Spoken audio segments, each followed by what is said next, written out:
Salut, c'est Benjamin, bienvenue dans ce bilan de la semaine numéro 11. Aujourd'hui, on parle encore une fois de mon ordinateur puisque les choix se resserrent. On parle aussi du contenu de ma chaîne et également à la fin d'un groupe Facebook que je vous conseille d'aller. Ça veut rien dire. Premier point, l'ordinateur portable. Il y a une certaine pression par rapport à ça parce que depuis quelques jours, mon ordinateur commence à planter de plus en plus souvent. Donc j'ai peur qu'il me lâche en fait et que je n'en ai pas entre temps, donc il faut vraiment que je commande assez vite. Je suis désormais sur 3 choix différents. Je suis tombé sur une marque grâce à quelqu'un qui m'en a parlé sur un forum qui s'appelle Lenovo. Je ne connaissais pas du tout, c'est une marque chinoise apparemment et qui font les ordinateurs de type professionnel. En tout cas, il y a une gamme professionnelle qui a l'air assez abordable entre guillemets, ou en tout cas ça vaut le coup je pense par rapport à ce qu'il y a à l'intérieur. Il y a d'abord le Lenovo E560 qui pour environ 1000 € peut avoir les 16 Go de RAM que je souhaite, avoir aussi un écran Full HD et d'autres choses comme ça. Le seul problème entre guillemets c'est qu'il y a une carte graphique AMD alors que je préférais une Nvidia par rapport aux performances et au type de carte que c'est, puisque sur d'autres modèles il peut avoir une Nvidia Quadro, je crois que ça veut dire qu'il y a plus de puissance ou en tout cas plus de choses dédiées à tout ce qui est graphique. Donc sur ce modèle ça peut être assez intéressant. Il y a aussi un modèle qui est plus haut de gamme qui peut aller jusqu'à 1500 ou 1600 € qui à ce moment-là aura vraiment beaucoup plus de puissance, peut avoir un disque dur SSD ou un disque dur hybride, un écran aussi Full HD mat, c'est assez important parce que le brillant, je crois qu'il y a vraiment beaucoup de reflets et ça me dérange un peu de me voir en permanence pendant que je travaille sur un écran. Et je suis habitué maintenant à mon écran mat, je trouve que c'est un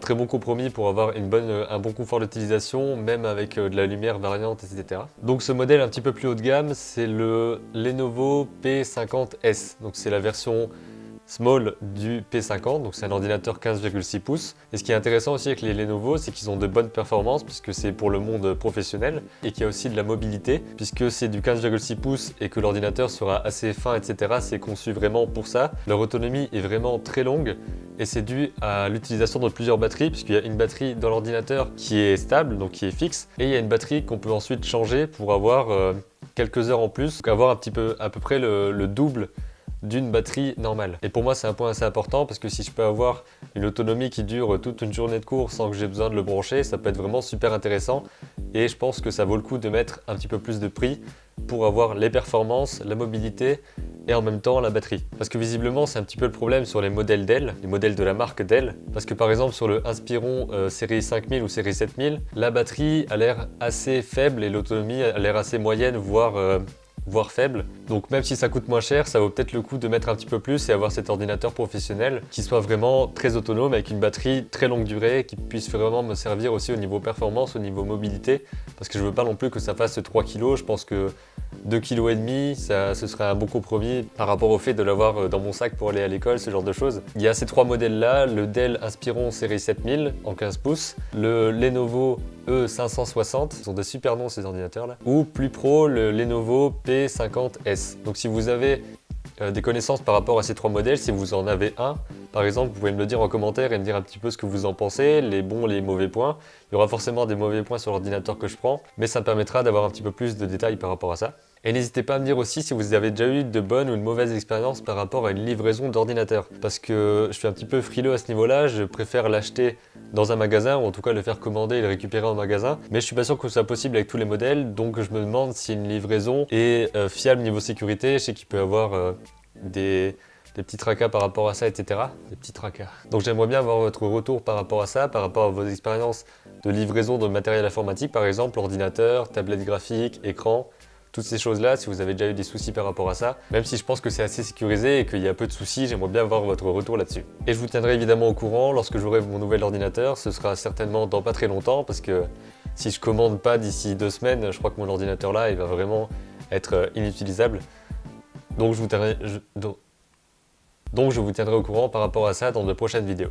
Deuxième sujet, le contenu de la chaîne. Je me suis rendu compte que ça fait pas mal de temps que j'ai pas fait de vidéos spécifiquement dédiées au dessin ou à l'animation. J'ai fait des choses sur des livres, sur mon outil qui est le Kindle, etc. Des choses comme ça. Mais j'ai pas vraiment passé de temps à vous expliquer comment dessiner, à vous expliquer comment animer, le genre de choses pour laquelle la chaîne est dédiée au départ, puisque c'est pas une chaîne uniquement dédiée à la motivation, à l'inspiration et aux conseils de ce genre. C'est surtout une chaîne pour vous apprendre à créer des choses. Donc il faut aussi que je vous montre concrètement comment je crée des images et comment je raconte des histoires, parce que c'est tout l'objectif de la chaîne. Donc je vais essayer de recentrer un petit peu tout ça, d'être plus au courant de ce dont vous avez besoin et de ce dont j'ai envie de vous parler par rapport à ça. N'hésitez pas d'ailleurs à mettre dans les commentaires toutes vos questions par rapport à la technique, par rapport au dessin, qu'est-ce qui vous bloque, qu'est-ce qui vous donne envie de dessiner, qu'est-ce qui vous donne envie d'animer, qu'est-ce qui vous pose problème au niveau technique ou même au niveau, on va dire, blocage, par exemple matériel, blocage financier, même si je pense que pour dessiner, il n'y a pas vraiment de blocage financier possible. En tout cas, qu'est-ce qui vous manque pour faire ce que vous voulez? Ça me permettra déjà de vous répondre en commentaire, parce que je vous réponds toujours par écrit dans les commentaires de mes vidéos. Mais également, peut-être si le contenu est, je pense, pertinent et que j'ai de quoi faire une vidéo intéressante là-dessus, je pourrais vous répondre également dans une vidéo complète sur le sujet que vous voulez aborder au niveau de la création. Je vais essayer également de faire une sorte de calendrier de contenu qui me permettra d'enlever de ma tête la prise de décision de qu'est-ce que je fais comme contenu aujourd'hui. Je sais déjà qu'il y a une vidéo tous les mardis, tous les vendredis et tous les dimanches. Si vous me suivez, vous savez aussi que c'est comme ça au niveau de la régularité. Et il faudrait que je sache à l'avance qu'est-ce que je planifie à quel moment. Au départ, j'avais dit que ce serait une vidéo motivation, inspiration, conseil le mardi. Une vidéo plus axée sur le dessin, l'animation, la création en général, on va dire plus technique, explication le vendredi et les bilans de la semaine le dimanche comme je suis en train de le faire là maintenant.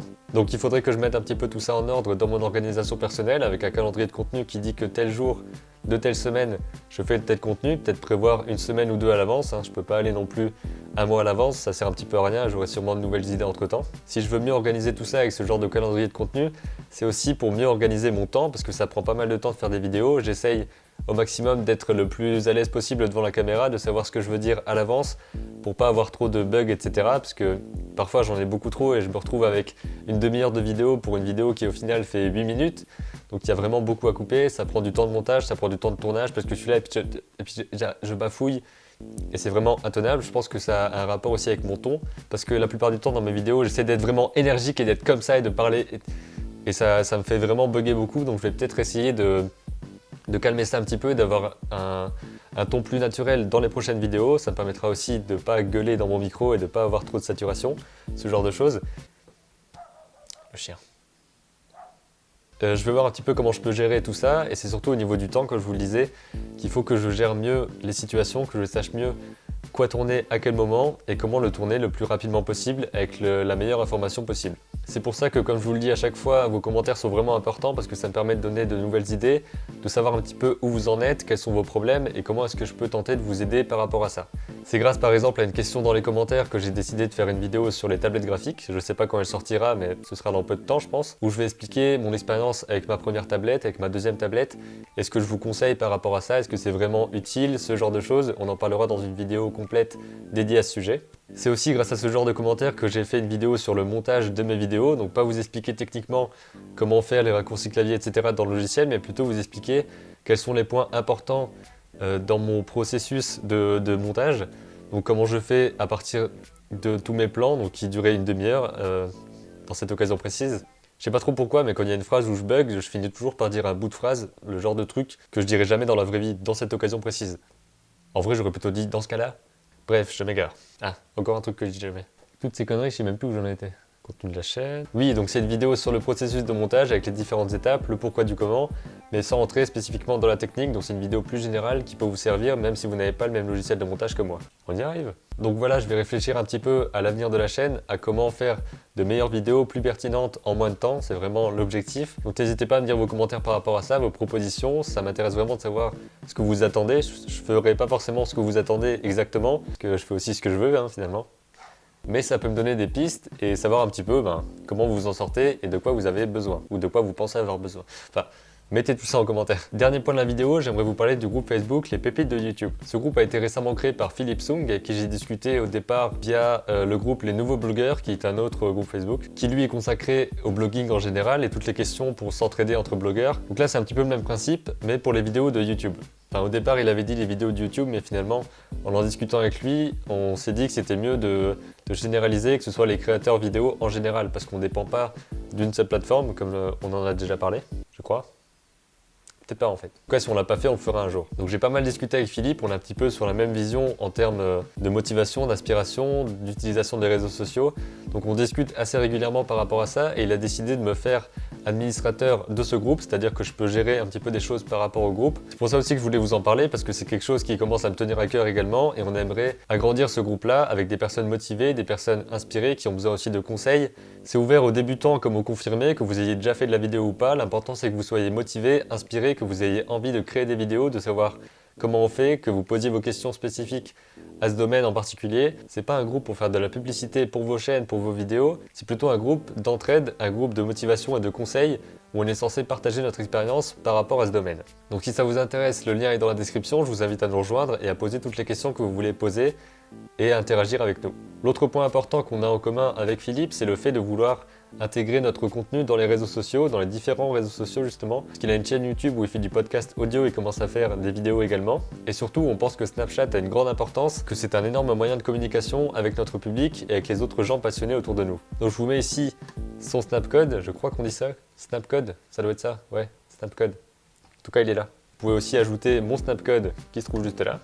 Ça m'intéresse d'avoir votre retour sur Snapchat, comment vous l'utilisez, comment vous comptez l'utiliser, parce que je pense que c'est vraiment quelque chose de très important qui permet d'avoir une interaction particulière, de poser des questions en vidéo quasiment en direct, donc c'est vraiment hyper intéressant et je vous invite à me dire votre avis sur ce média en particulier et aussi sur les autres comme Twitter et Facebook, comment vous les utilisez pour la création de votre contenu, pour vos créations, pour vos images. Est-ce que vous partagez vos dessins partout?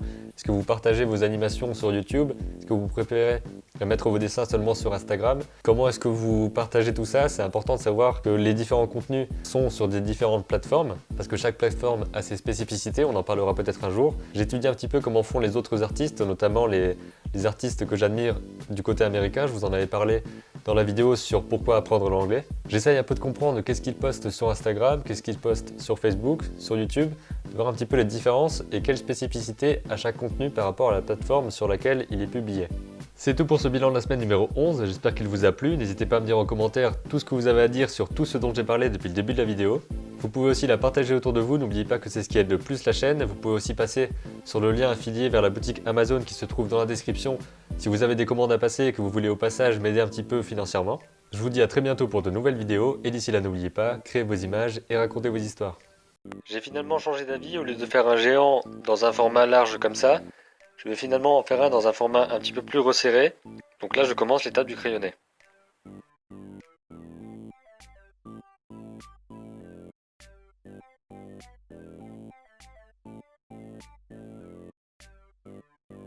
Une fois qu'on est content du dessin au trait, on peut passer à la couleur en mettant le fond, qui sera la couleur principale, en ajoutant le sol, et en mettant les couleurs principales du géant avant de lui ajouter ensuite la peau.